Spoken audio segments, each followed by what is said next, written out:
Our next guests are with a familiar local company that has started a fresh new idea. The original concept was simple: provide features in the home that allow access and ease for people in their senior years. And from there, they realized it's not just seniors who want these features. So here to talk about barrier-free living, Robin Wolf, who is with our friends at the Basement Doctor, and Rosemarie Rossetti, who is with Universal Design Living Laboratory. Ladies, it is a pleasure to have both of you here. Thank you.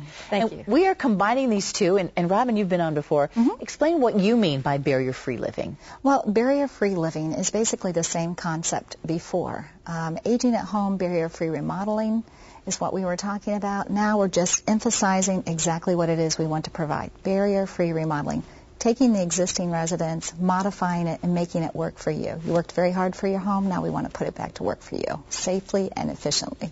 And for someone like Rosemarie. That's correct. Who I'm sure you've gone through your own struggles looking for housing and things like that are navigable. Am I right, Rosemarie? Even visitable. Even if I tried to visit people, it's very difficult to go into anyone's home because the entrance is not accessible for someone in a wheelchair or a walker with canes.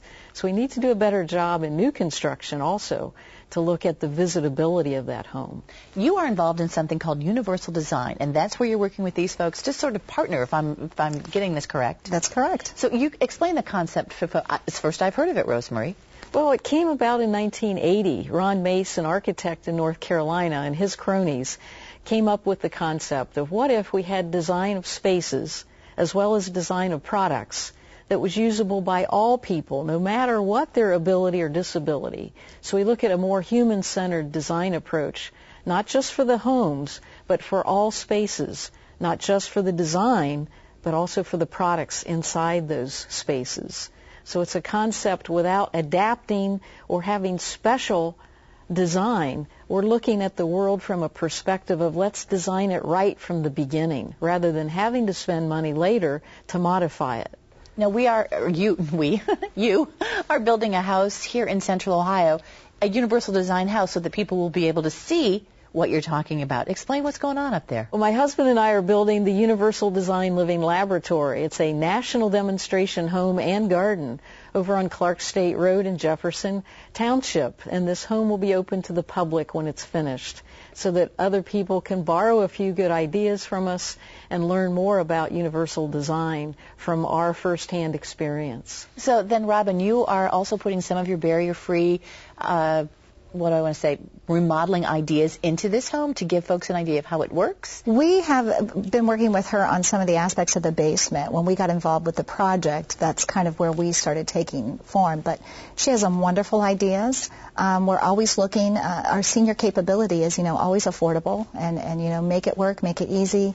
And make them feel comfortable that they're not going to be pushed out of their home for too long to make these adjustments. And, we've come up with some great ideas together, but we have consultants that will go out, they'll take a look at the home, they'll do a free in-home consultation. There, the picture you have, it shows the different counter heights, How many times do you get tired of bending over to put the dishes in the dishwasher? Well, raise the dishwasher up. It's human needs, and regardless of your ability or accessibility, we need to make our homes function better for us, make them safer. Especially in bathrooms. That's where so many accidents happen for folks. It's true. About 18 seconds, someone takes a fall, and typically that's in the home, and that's from the CDC. We do a cutout of a tub, which is a simple one-day installation, and you can convert your tub now into a shower. So people who have bad knees or people that can't flip the legs and get into the tub, or they're afraid of getting in and out, slipping, this is one way that can make things easy, accessible, and definitely much safer. So you are really good with helping folks if they want to stay in their home to make that home adaptable. And then, Rosemarie, you're looking towards building new, and not just for folks who need the barrier-free living, but for everyone. And I noticed it is on one floor, and that seems to be part of the design, right? It can be, but it doesn't need to be. Really? We're also putting an elevator in this new home so that I can have access to the entire basement, which is as large as the first floor. It is ranch-style living, but don't get a sense that Universal Design must be a ranch. You can do a lot of things to get upstairs and downstairs with different lifts, and including the elevator or stair lifts. Ladies, it has been a pleasure talking with you. Congratulations, Rosemarie, in your advocacy. It's nice to meet you. And Robin, I'm sure we'll see you again. Thanks, ladies. Thanks so much. Thank you, Gail.